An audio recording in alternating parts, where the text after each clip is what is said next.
Welcome back fitness family. నేను మీ shark Sai. ఏంట్రా పొద్దున్న ఏదో పోగొట్టుకున్నాడు ఎత్తుకుంటున్నాడు అని అనుకోకండి.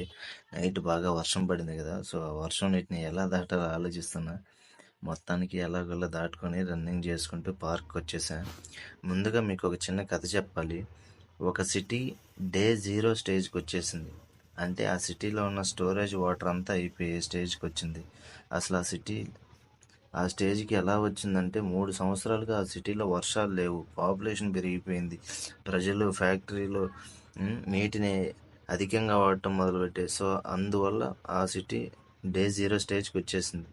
తర్వాత గవర్నమెంట్ కొన్ని రూల్స్ అండ్ రెగ్యులేషన్స్ పెట్టి పొలిటీషియన్స్కి డైలీ 50 లీటర్స్ వాటర్ మాత్రం సప్లై చేసి ప్రజలు నీటి కోసం గంటలు బోర్ల దగ్గర, కుళాయిల దగ్గర, వాటర్ ట్యాంకర్ల దగ్గర ఉండి కార్ వాషింగ్లు, గార్డెన్స్కి వాటర్ పెట్టడాలు, ఎక్కువసేపు స్నానం చేయడాలు ఇవన్నీ నిషేధించడం వల్ల ఆ సిటీ మళ్ళీ నార్మల్ స్టేజ్కి వచ్చింది.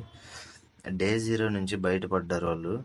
ఇది 2018 సౌత్ ఆఫ్రికాలో ఉన్న one of the metropolitan city అయిన కేప్ టౌన్లో జరిగింది.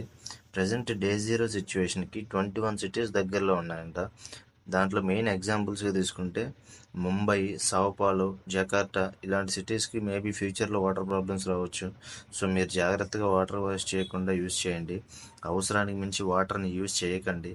వాటర్ని సేవ్ చేస్తే నేచర్ బాగుంటుంది, నేచర్ని సేవ్ చేస్తే మన ఫ్యూచర్ జనరేషన్ బాగుంటుంది. సో కొంచెం గుర్తుపెట్టుకొని ఆలోచించి వాటర్ని యూజ్ చేయండి.